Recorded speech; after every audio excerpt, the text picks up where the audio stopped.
This is the other end of the CR. The form is done up there.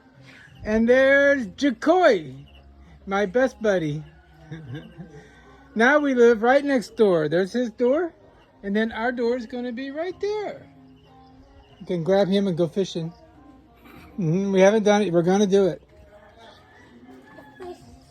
Go fishing. I'm taking you to the ocean if your mama says it's okay.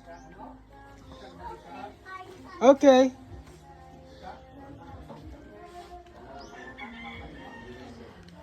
Our door's there. We're not making the door to the living room right now.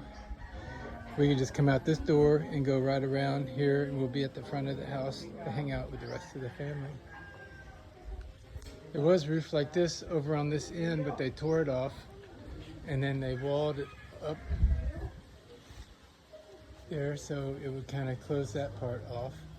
And now we have one wall built already for the upstairs. But like I've mentioned before, at first it's going to be a hangout area, a patio up there with a nice view.